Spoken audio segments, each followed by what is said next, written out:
Como aficionado del Barça, fue uno de esos partidos que dan vergüenza. El Atlético pasó por encima, ganó 4-0 en el Metropolitano y dejó la eliminatoria encarrilada ya en la primera parte, con el Barça muy expuesto y sin reacción. Vamos a escuchar lo que dijo la prensa inglesa sobre el partido. Vamos allá, mi gente. Lo que pasó en Madrid, no hay cómo escapar de este escenario. Fue un atropello, vale. Primer partido de la semifinal de la Copa del Rey entre el Atlético de Madrid y el Barcelona, y el equipo de Simeone arrasó, pasó por encima del equipo del técnico Hans Flick en una primera parte intocable, impecable y soberbia del conjunto de la capital española. 4-0, que, sin bromear, quien vio el partido lo sabe, podría haber sido 5, 6, 7. El Barcelona podría haber marcado un gol en la primera parte, también es verdad, pero podría haber sido una goleada aún mayor con las ocasiones que creó el Atlético de Madrid ante un Barcelona permisivo. Un Atlético de Madrid soberbio en sus acciones contra un Barcelona totalmente perdido. Y hay varios análisis que tenemos que hacer. Es obvio que el foco estará en la primera parte, porque fue donde ocurrió la paliza. En la segunda parte, el Atlético cambió su actitud debido al resultado. El Barcelona lo intentó, tuvo un gol anulado, hubo polémica, hubo un jugador expulsado, hubo otro que podría haber sido expulsado, en fin. Vamos a hablar de esa otra parte, pero tenemos que desmenuzar esa primera parte, porque el Atlético de Madrid humilló al Barça, y aquí hay varios factores que podemos analizar. Creo que el primero de ellos es la actitud, la exigencia de aquello en lo que el Atlético de Madrid estaba enfocado en el partido y el Barcelona no. El Barcelona parecía que había salido a jugar una decimoquinta jornada de la Liga Española y no un partido de eliminación directa. Y el Atlético de Madrid salió como si fuera a luchar con todas sus armas con uñas y dientes por el último plato de comida de la temporada. Las ganas, la actitud, la disposición, la entrega quedaron evidentes en esta primera parte, especialmente en los primeros minutos, en los que el Atlético de Madrid salió mordiendo y el Barcelona salió solo a jugar. Es obvio que va a hacer mucha falta y hay que tener en cuenta a los jugadores que el Barcelona no tiene disponibles.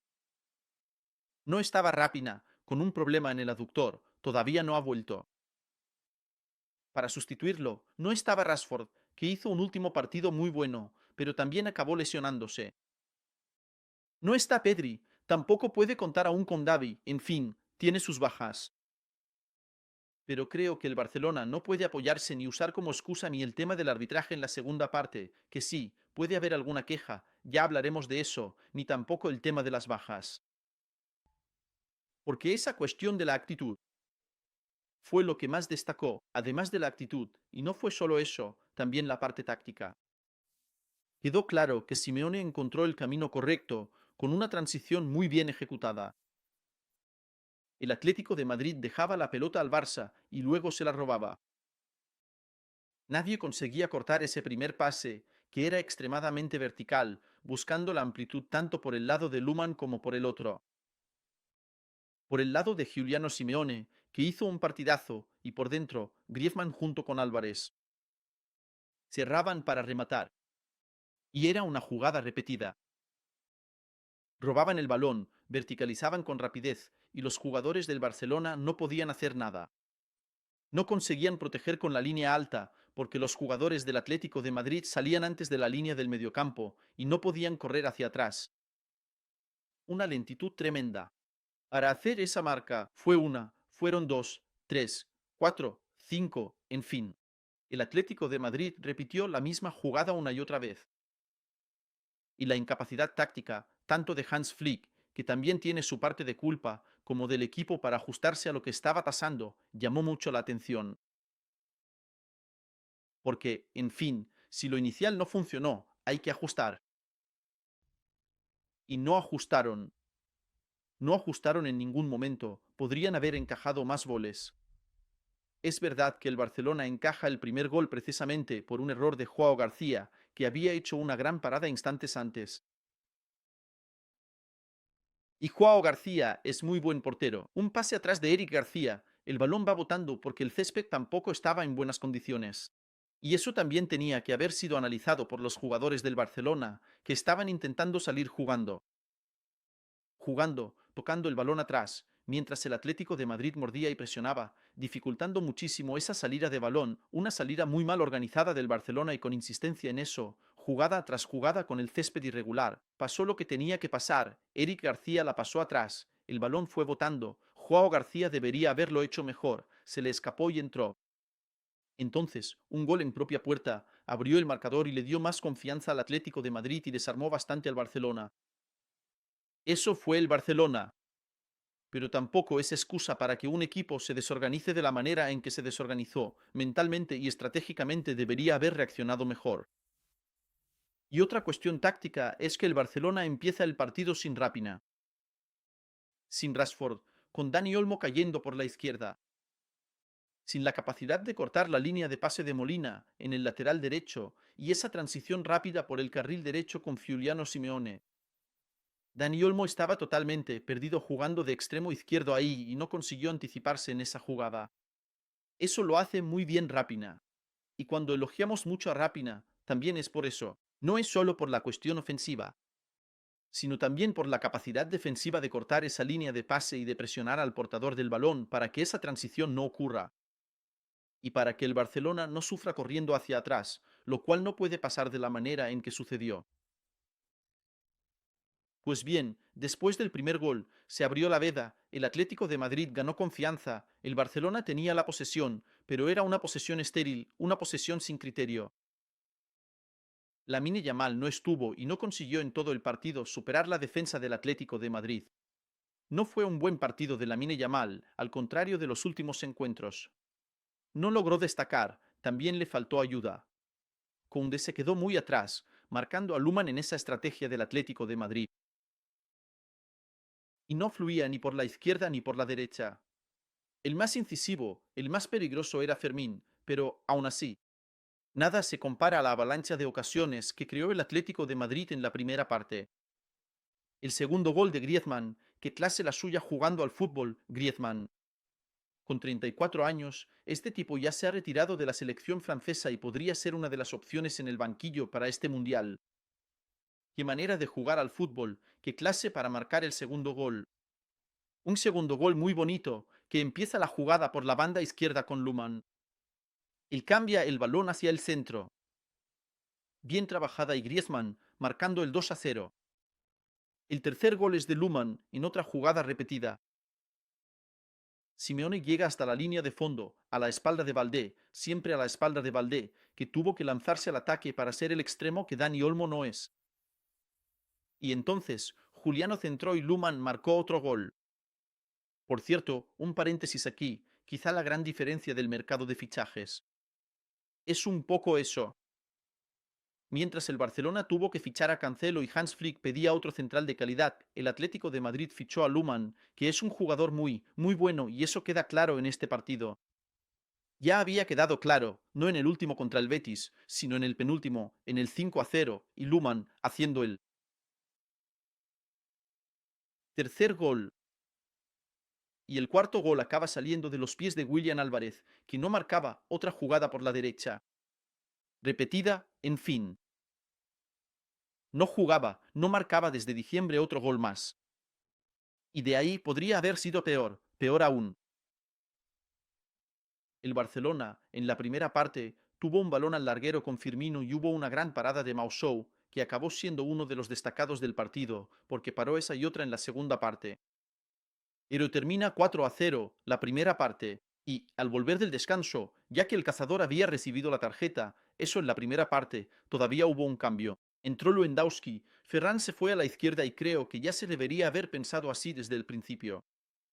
Y Dani Olmo, colocado un poco más atrás. El Barça vuelve mejor, crea algunas oportunidades y marca el gol. Y ahí viene la polémica, ¿no? Porque el gol acaba siendo anulado, con dos cámaras diferentes, mostradas en los fotogramas congelados. En la cámara abierta, en el momento en que sale el pase, incluso por la postura del jugador del Atlético, habilitando la jugada, Lewandowski está, en mi opinión, claramente en posición legal, no está en fuera de juego tras el remate de Kubarski. Pero la jugada del fuera de juego es sobre Lewandowski. Luego, en otra cámara, un poco más vertical, con el plano más cerrado, no se puede ver el momento exacto en que sale el balón. Y ahí hay un pequeño toque de tacón de Lewandowski por delante del jugador del Atlético de Madrid, que ya tiene otra postura corporal, diferente de ese primer fotograma. Sinceramente, tengo muchas dudas de que debían haber anulado el gol de Cubarsí. Va a ser polémica en España. La afición del Barcelona ya está que trina. Porque realmente no hay motivo. El semiautomático tardó mucho, tardó 7, 8 minutos para que el árbitro tomara la decisión con las líneas trazadas. Y no me convenció, tío, porque no muestran el punto de partida del balón en el fotograma que la liga pone durante la retransmisión. El gol fue anulado y el partido se enfrió. El Barcelona estaba en su mejor momento, fue el mejor tramo del Barça en el partido, esos primeros minutos de la segunda parte. El partido se enfrió y entonces el Atlético de Madrid intentó manejar el partido de la mejor manera posible. Es el escenario perfecto para un equipo al que le gusta contraatacar. Necesitas que el otro equipo te plante cara y salga a la contra. En ese contexto, Eric García acabó siendo expulsado. Y para mí, bien expulsado. Era el último hombre. Se comió el regate, perdió el tiempo del balón y acabó dándole una patada al jugador del Atlético de Madrid. Roja justa. Slot falló al final. Una jugada en la segunda parte enfadó al barcelonismo. Fue una entrada de Giuliano Simeone en el borde que fue por encima del tobillo y que también podría haber supuesto una tarjeta roja, pero solo fue amarilla. Pero, sinceramente, por mucho que esas quejas puedan tener sentido, la del gol y la de la expulsión, siendo muy honesto, el Barcelona no puede usar eso como excusa para explicar esta derrota. ¿Es una derrota que va a la cuenta de la actitud de los jugadores, de la estrategia de Hans Flick? Es una derrota que, en el contexto de la temporada, es la peor de todas. Porque era un momento en el que el Barcelona estaba muy bien en la temporada. Después del partido contra el Chelsea, encadenó 18 partidos, 17 victorias antes de este, y sufre un golpe que vuelve a poner sobre la mesa todos los problemas que Hans Flick parecía haber ordenado un poco más.